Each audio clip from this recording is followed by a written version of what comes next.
കേരളത്തിൽ ദരിദ്രാവസ്ഥ പരിശോധിക്കുമ്പോൾ ഇന്ത്യ മഹാരാജ്യത്തിൽ ഏറ്റവും കുറഞ്ഞ ദരിദ്രരുള്ളത് കേരളത്തിലാണ്.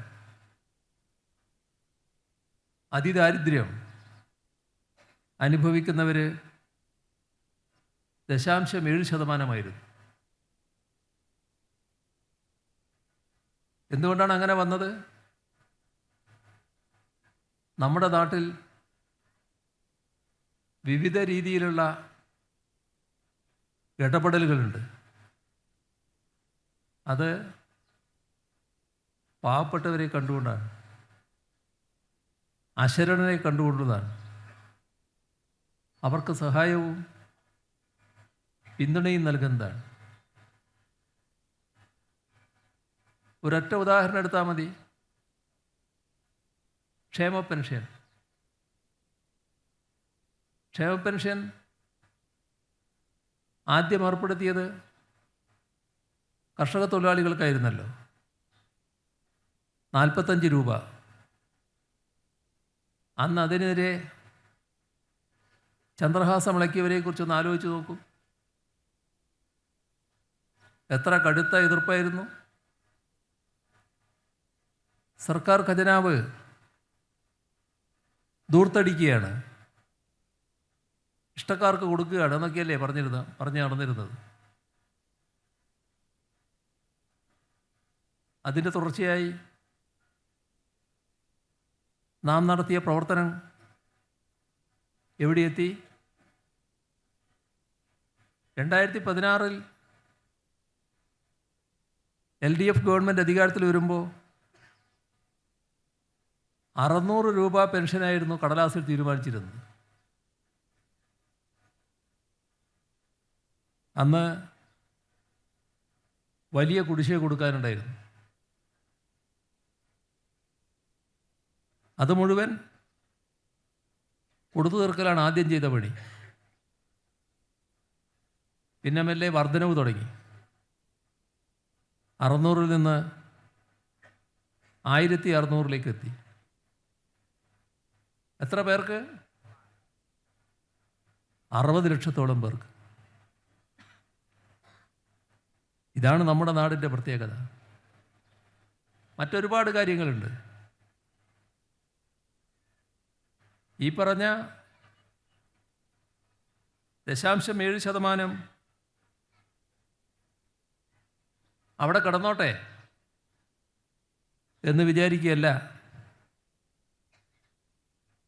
ഇവിടെ ചെയ്തത്. അത് ഗൗരവമായി കണ്ടു. നമ്മുടെ ഇടയിൽ അതിദാരിദ്ര്യം അനുഭവിക്കുന്നവരുണ്ടായിക്കൂടാ. അവരെ ദരിദ്രാവസ്ഥയിൽ നിന്ന് മുക്തമാക്കണം. തീരുമാനം വന്നു, നടപടികൾ വന്നു. 1 വർഷം പിന്നിട്ടു. കഴിഞ്ഞ നവംബർ ആയപ്പോൾ, നവംബർ 1-ന് എത്ര കണ്ട് ദരിദ്രരെ ഒഴിവാക്കാനായി എന്നത് കൃത്യമായി പരസ്യപ്പെടുത്തി. 40,000-ഓളം കുടുംബങ്ങൾ ആ ഘട്ടത്തിൽ തന്നെ ഒഴിവായി കഴിഞ്ഞു. 64,006 കുടുംബങ്ങളാണ് ഈ പട്ടികയിലുണ്ടായിരുന്നത്. 2025 നവംബർ 1 ഇത് പൂർത്തിയാക്കുക എന്നാണ് സർക്കാർ ലക്ഷ്യമിട്ടത്. പക്ഷേ ഉറപ്പാണ്, അടുത്ത വർഷം, ഈ വർഷം 2024 നവംബർ 1 ഏറിയ കൂറും ആളുകളെ പരമദരിദ്രാവസ്ഥയിൽ നിന്ന് ഒഴിവാക്കാൻ നമുക്ക് സാധിക്കും. ഉറപ്പ്, 2025 നവംബർ 1-ന് ഒരു പരമദരിദ്ര കുടുംബവും ഇല്ലാത്ത സംസ്ഥാനമായി കേരളം മാറുമെന്നുള്ളതാണ്. ഇത് പറയാൻ ഏതെങ്കിലും സംസ്ഥാനത്തിന് കഴിയുമോ നമ്മുടെ രാജ്യത്ത്? ഇത്തരമൊരു പദ്ധതി ഞങ്ങൾ നടപ്പാക്കുന്നു എന്ന് പറയാൻ ഏതെങ്കിലും സംസ്ഥാനത്തിന് കഴിയുമോ? അവിടെയാണ് നയത്തിൻ്റെ പ്രശ്നം. നയം, നിലപാട്, ഇത് വളരെ പ്രധാനമാണ്. ആ നയവും നിലപാടും ഇടതുപക്ഷ ജനാധിപത്യ മുന്നണിക്കുണ്ട്. LDFൻ്റെ സർക്കാർ നടപ്പാക്കുകയാണ്. ആ നയം ഏതാണ്? രാജ്യത്ത് നടപ്പാക്കുന്ന ആഗോളവൽക്കരണ ഉദാരവൽക്കരണ നയം അതേപോലെ നടപ്പാക്കലല്ല, ഒരു ബദൽ നയമാണ്. ജനങ്ങളിൽ, പാവപ്പെട്ടവരിൽ കേന്ദ്രീകരിച്ചുള്ള നയമാണ്.